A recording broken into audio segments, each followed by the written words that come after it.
the INFOWARS Nightly News. It is Friday, May 2nd, 2014, and I'm Leanne McAdoo. Here's what's coming up tonight. Tonight, the White House says it's conspiracy theory to question the official story of Benghazi. Then, how the United States increased Afghan opium production. And why Wall Street killed Peaches Geldof. That's next on the INFOWARS Nightly News.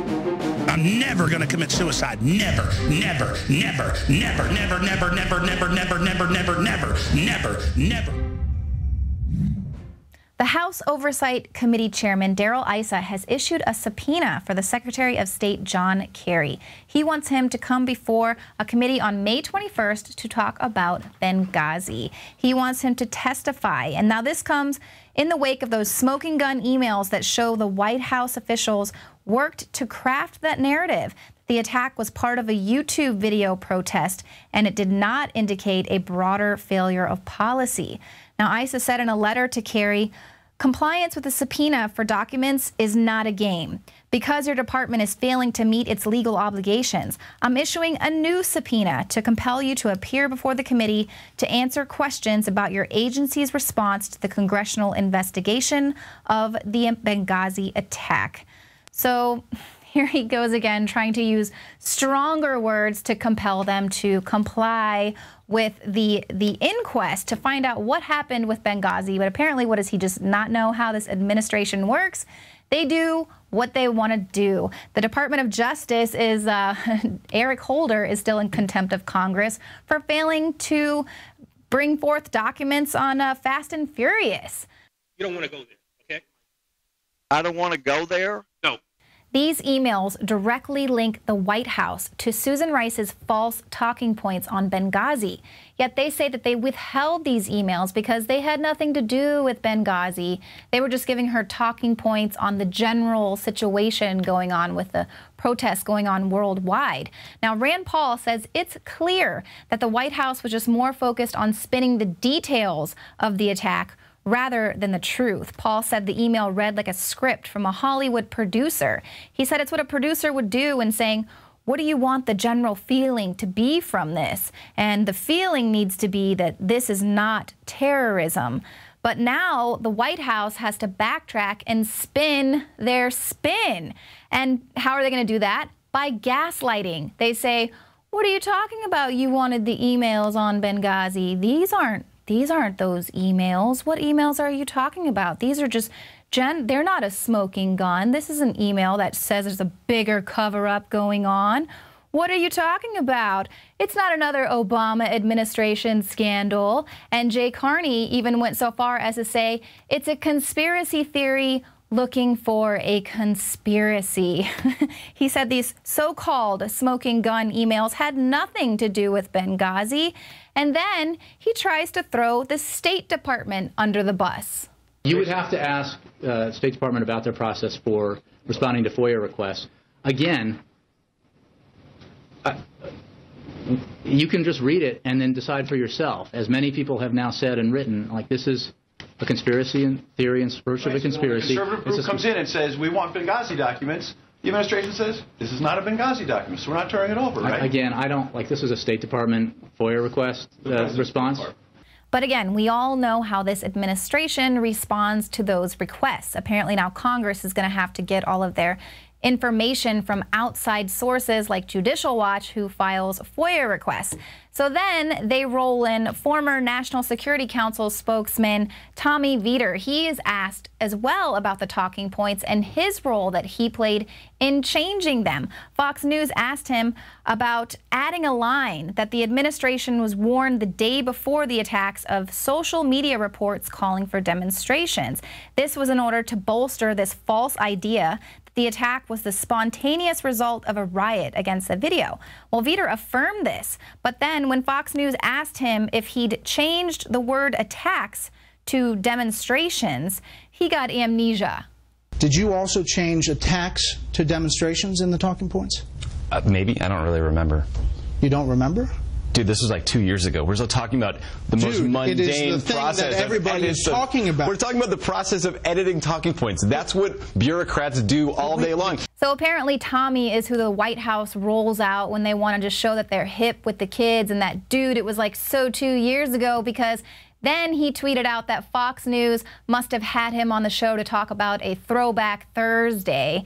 Now, you know, kind of like Hillary Clinton. What does it matter? Why does it matter? Why are we talking about Benghazi? But that's not all he had to say. He said, I bet you every single person in that White House wished that email had been released earlier. I wish it too, because it tells us nothing new. It tells us that what we said privately was what we said publicly, because that is what we thought had occurred. But that is false. That is false. We are just faced with a lot of false news coming out of the White House right now. Rep. Jason Chaffetz out of Utah entered a new email into testimony yesterday. He entered it with the House Oversight Committee. This email reveals that the State Department, including Clinton aides, knew that Benghazi was a terror attack in the immediate aftermath. This email was sent on September 12, 2012 at 12:46 p.m., just hours after the Benghazi attack took place, and 2 days before that email was sent out by Benjamin Rhodes. There's a paragraph in here that I think is pertinent to our discussions today. It's referencing the Libyan ambassador when he said his government suspected that former Gaddafi regime elements carried out the attacks. I told him that the group that conducted the attacks, Ansar al-Sharia, is affiliated with Islamic extremists, end quote. This coming from the State Department, going to Victoria Nuland, Patrick Kennedy, Cheryl Mills, Secretary Clinton's chief of staff. I'd like to enter this into the record, which has not been out there in the public. Now, Chaffetz said that that was an unclassified email that just hadn't yet been entered into the public record. It hasn't been bought for public review. It just underscores, again, the fact that the White House knew that this was a terror attack. Clinton aides knew, and they wanted to downplay it so it wouldn't draw attention to failed policy. That's their words. And we think it's something even greater than that. This is Paul Joseph Watson's article up on INFOWARS today.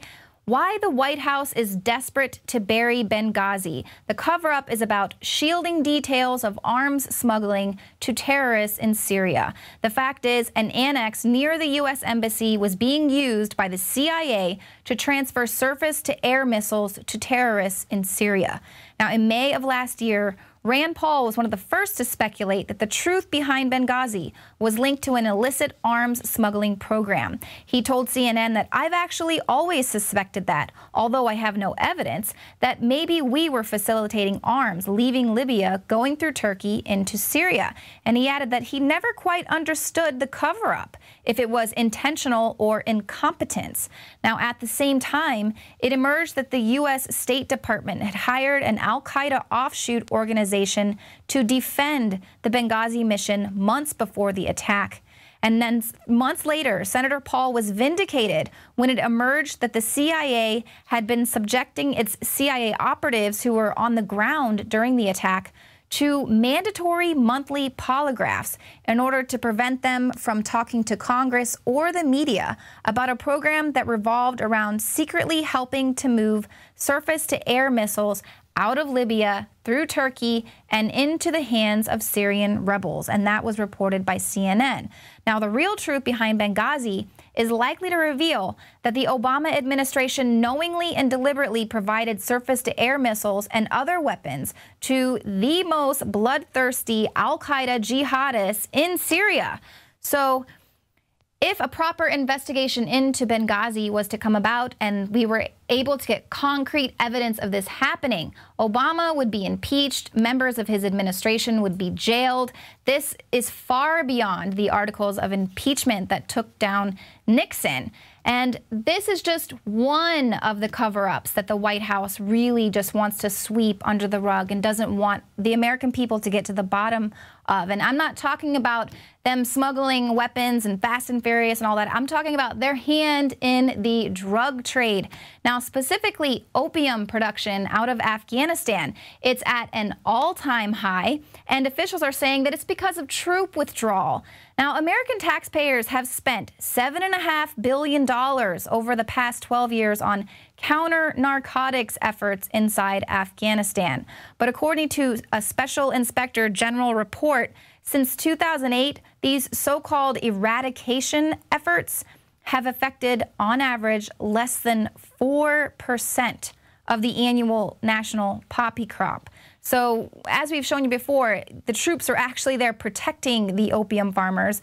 And officials, they say, you know, not to worry, heroin from Afghanistan's opium may never reach the U.S. because those supplies typically come from South America, and they would know. But this particular opium, they're worried because it goes to enrich the Taliban and al-Qaeda. And so now they're using their buzzwords. It's not just about drug trafficking. They say it's about national security. And so counter-narcotics efforts must be increased, not decreased. But we did just learn that there was only a 4% success rate in counter-narcotics programs.